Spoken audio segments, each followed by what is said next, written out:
Guys, welcome to my channel. Today, explain ko lang yung aking mga experience dito sa aking Mazda 3. Ito ang aking unang Mazda and I've been using this car for the last 6 months. Actually, wala naman major issue, but then again, I will discuss yung mga gusto ko at saka yung hindi ko nagustuhan. Of course, wala namang perfect car. Pero I'd like to share this with you so that makakaroon kayo ng idea in owning this kind of car. Halika, samahan niyo ako.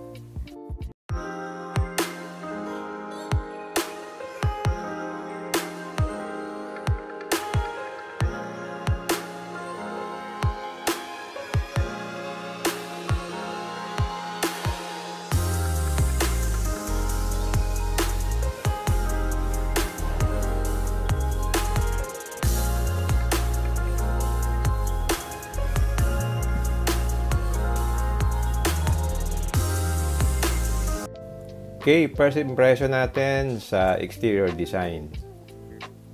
Ito yung kotse na na-impress ako sa design. Talagang yun ang nagustuhan ko. Ito yung kotse na para bang lilingunin mo palagi. Pag pinark mo siya, lilingun ka.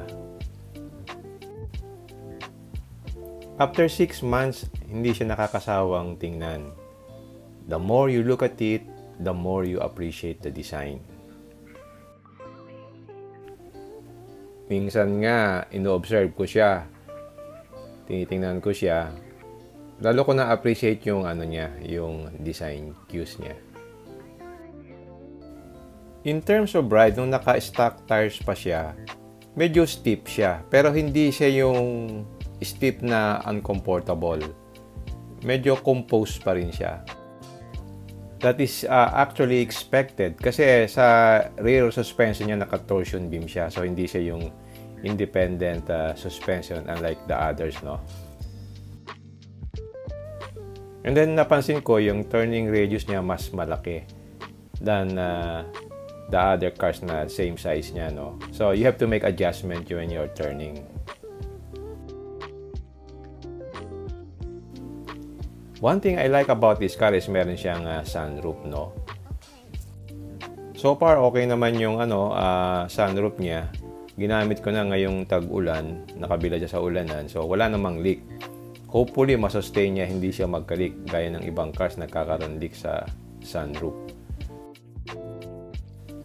This is a very nice feature kasi it complements yung dark interior niya kasi pumapasok yung sun rays, so nagiging maaliwalas yung interior. So gustong-gusto ko siya.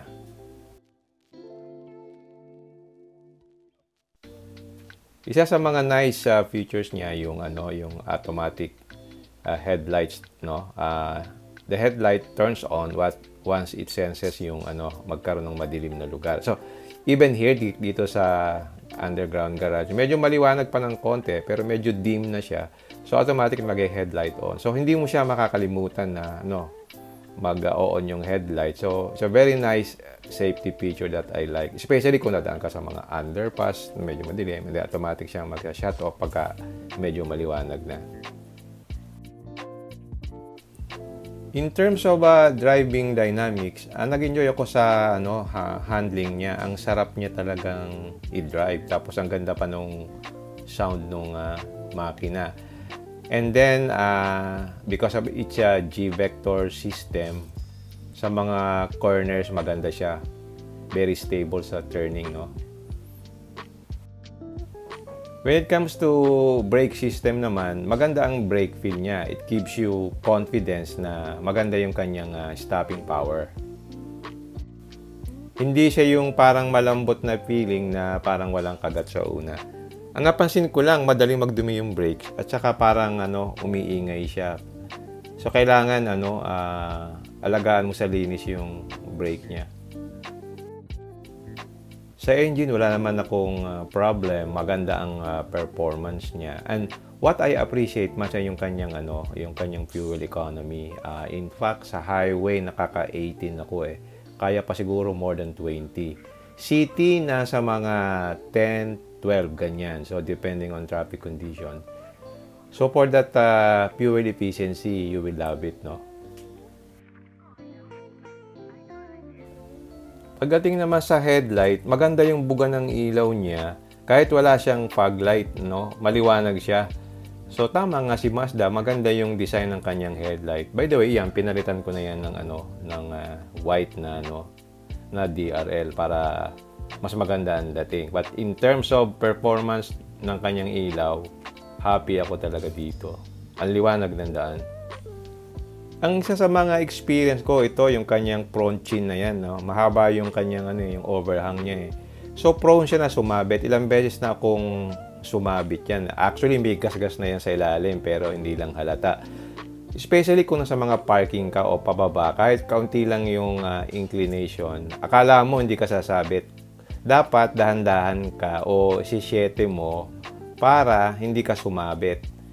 So mag-a-adjust ka talaga sa driving habits mo.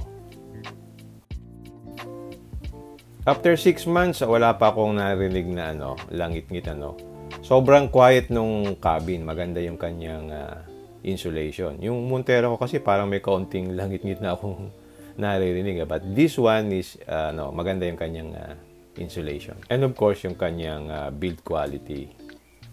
In terms of aircon performance, okay naman. Kasi dati parang at 22 lang siya lumalamig.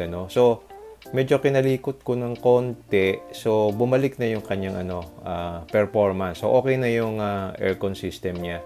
Watch my other vlog about dun sa ginawa ko sa aircon adjustment.